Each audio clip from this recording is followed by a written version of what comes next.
Nabalita ko, may kanya-kanya sila. Inaayos ko na sa aking mga lawyers. Kahit mas kilala siya bilang TV host, tulad ng bawat artista, ay marami ring kinakaharap na issue si Willie Revillame. May kaugnayan man sa kanyang propesyon o personal na buhay. Makaraang kanselahin ang kanyang programa sa kabilang istasyon nitong Oktubre. Muling mapapanood si Willie sa isang pambihirang panayam ni Ricky Lo at Lolit Solis.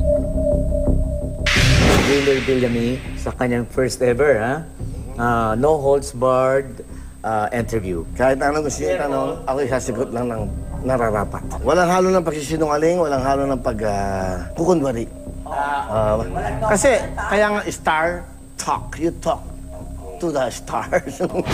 At itinuloy mo pa rin maraming umaasa sa'yo. Anong dahilan at rason bakit tinigil mo yung show? May mga maraming umaasa sa'yo. Alam mo, sa buhay ng tao, minsan meron kang desisyon na parang naman sa sarili mo. For 9 years, I've been doing the noontime show. Kaya lang, syempre, you have to understand the situation ng kumpanya, ng TV5. Sundalo ka, susunod ka sa mga desisyon. But yung time na medyo sabi nila hindi na nagre-rate yung show, at sabi nila, parang walang advertisers.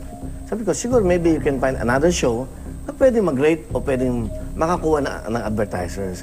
Yung time na yun, matatapos na yung contract ko, so sumunod ako kay MVP. And I told him na siguro this is the time na magpapahinga muna ako. And then at the same time, ito yung time na maybe they can find a new show para naman sa gusto nila na makabawi din naman sila. Although may option naman na i-renew yung contract mo.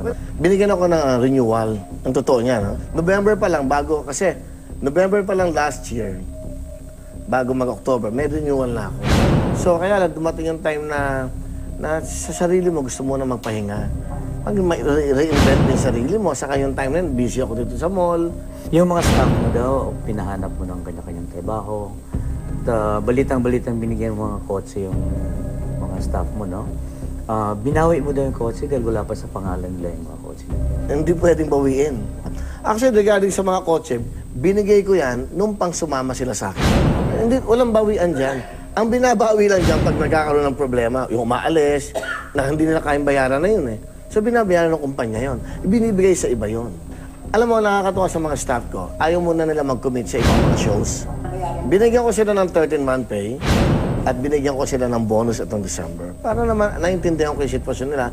Walang trabaho, so dapat meron silang pangpasalubong sa Pasko. Ang nakakatuwa sa kanila, meron sila mga racket-racket. Sabi ko, hanap muna kayo para makatulong sa inyo. Ngayon, sabi ko, kung sakaling makakabalik na tayo, kung sino pang available at gusto pa sa akin, welcome kayong lahat. Dahil mahal ko lahat yung mga staff ko. Ito, Willie, alam ko natural yan sa'yo. Yung on-air, pagagalitan mo yung staff mo, o asisitahin mo sila, bakit mo daw ginagawa yung ganito? Para matuto sila. Kasi for a longest time, araw-araw kami magkakasama, hindi ka pa natututo. Kailan ka matututo? Lagi na lang bakit ang pagsasabihan sa likod ng camera.